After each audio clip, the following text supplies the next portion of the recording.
Did you know you can use paper cutouts to make beautiful impressions for jewelry making? Find out how.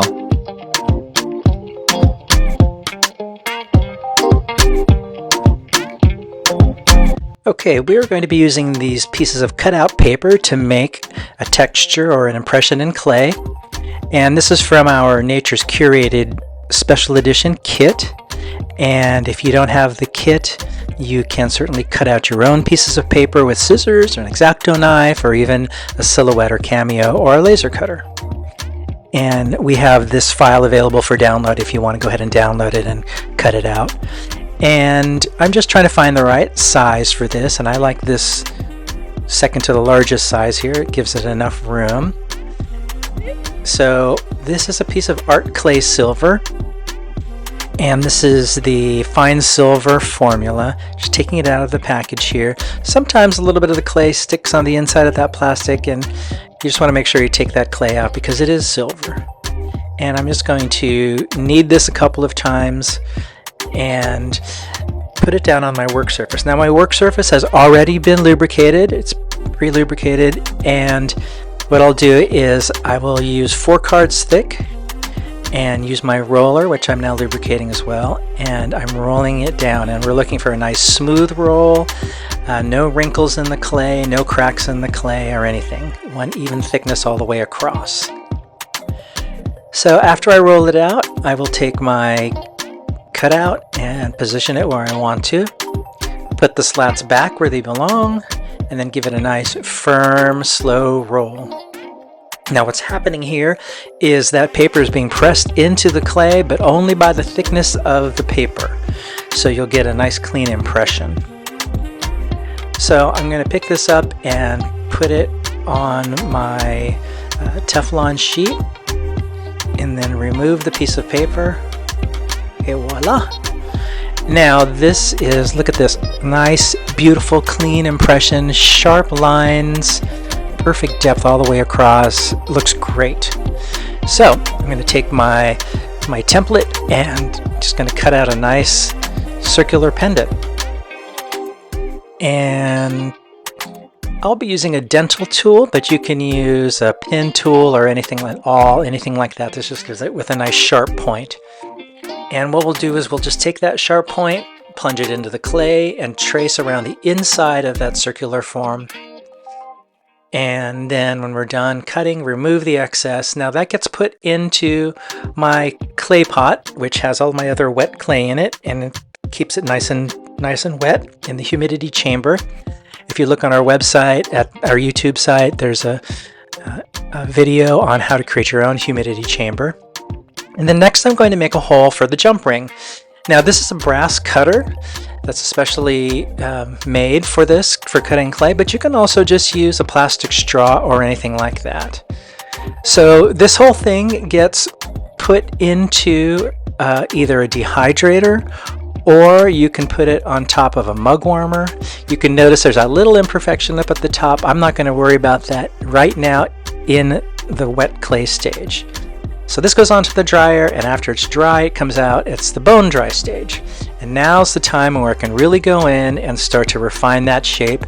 This is 400 grit sanding sponge, and I take a piece of paper and I will just put it underneath, and as I'm sanding, the paper will catch all of the sanding dust, and then with that sanding dust I can recycle it. I can use it to make paste or slip.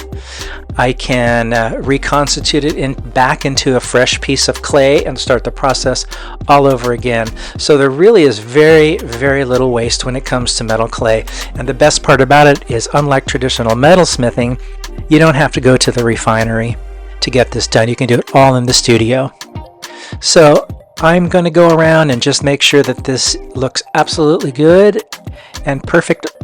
The edges, the front, the back, everything. And what we're looking for is, or what we should keep in mind actually, is what you see is what you get. So if you see a flaw or anything before you put it into the kiln, when it comes out of the kiln, you will see that flaw. Okay, so we're going to pop this into the kiln at the manufacturer suggested temperature and time. After it comes out of the kiln, you'll see that the piece is actually white. And as we move over to the sink here, I have a brass brush and some Dawn dishwashing liquid. And we'll just put a little bit of this Dawn dishwashing liquid onto the brush with a little bit of water and basically just start brushing back and forth. Now, as you see the big reveal here, you'll see the silver up at the top. You can already see it peeking through. A lot of people think that what we're doing is taking the white off, but there is no white that's coming off. If you were to look at this under a microscope, what you would see would be these little crystalline structures sticking up, and those crystalline structures look like Christmas trees, and those Christmas trees are absorbing the light. So what we're doing with the brass brush is we're compressing the metal and making it nice and shiny so that the light reflects just like that. Nice and shiny. Okay, so when we get the shine that we want, then we're just going to use liver of sulfur to patina it. I have some hot water, I have some cold water, and in the cold water I'm going to put a little bit of the baking soda. The baking soda will act as a neutralizer. You don't have to measure accurately, just put a little bit in there. And I have liver of sulfur, and then of course I have my pieces, pair of tweezers, and it's also good to have a wire to suspend your piece from. So I'm going to be using this wire here. As I put the liver of sulfur in, you don't really have to worry too much about the amount that you put in. I usually put in like a teaspoon or so. You don't have to measure it. It doesn't really make that big of a difference. Just don't put too much in. Now, I'm going to take a straw and stir this up. And again, this is warm water. It's not boiling hot.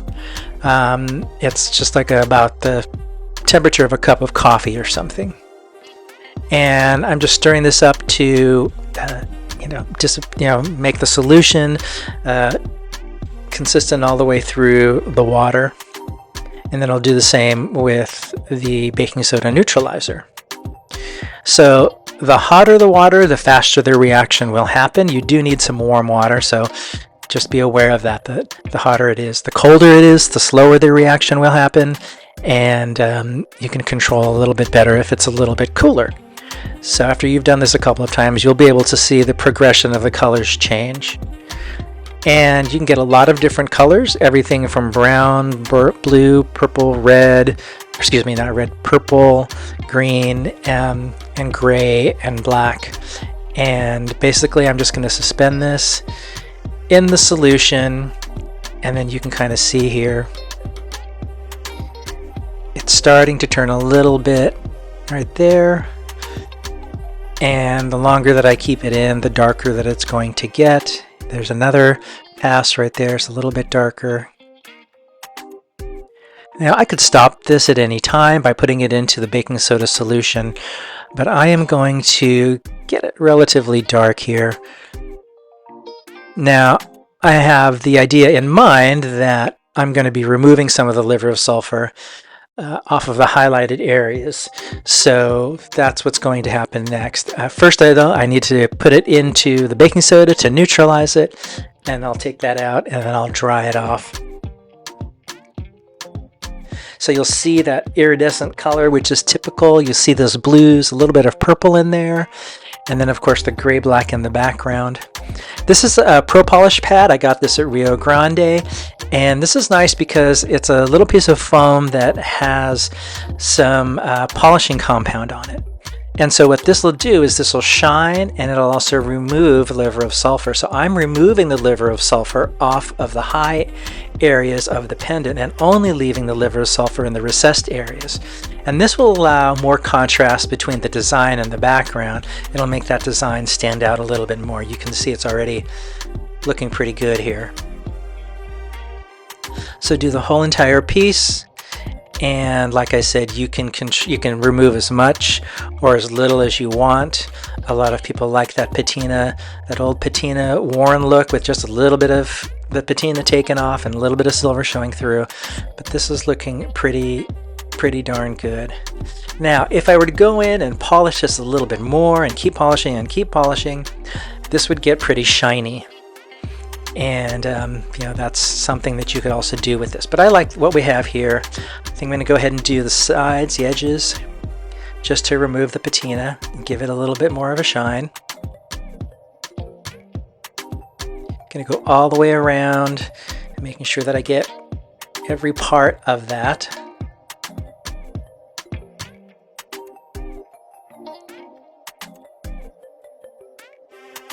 And if you don't have the Pro Polish pad, you can use you know, steel wool. That's a really good option as well. There's also sunshine pads that you can use, a bunch of other different, you know, hand polishing solutions. Now here what I'm doing is I'm taking my burnisher and I'm burnishing just the edges of the pendant, and that's going to bring that edge to a nice high shine. It's compressing, compressing, and compressing, and this is compressing more than we've compressed the front. So the denser it is, the more ability there is to polish it up and have it shine. And what this will do is, this is a nice little trick here, is that if you have something that is a matte finish, if you put a high polish on the edges, or at least a little bit of a shine, doesn't necessarily have to be a super high polish, just a little bit of a shininess to it, what that'll do is that'll help define the edges of the piece. It'll make the piece look a little bit crisper, and it helps the eye and the viewer define that shape a little bit more quickly. And then it also adds a little bit of sparkle when it turns a little bit. You can see that little bit of shine. I'm going to go in here, and looks like I missed a little piece, so I'm just going to go ahead and burnish that right up.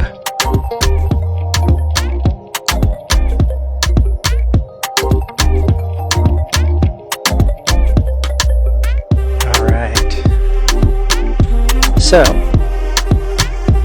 that's looking really good. I like how that looks. And of course, make sure you polish the back as well. And here's the finished piece. Ta-da! Thank you so much.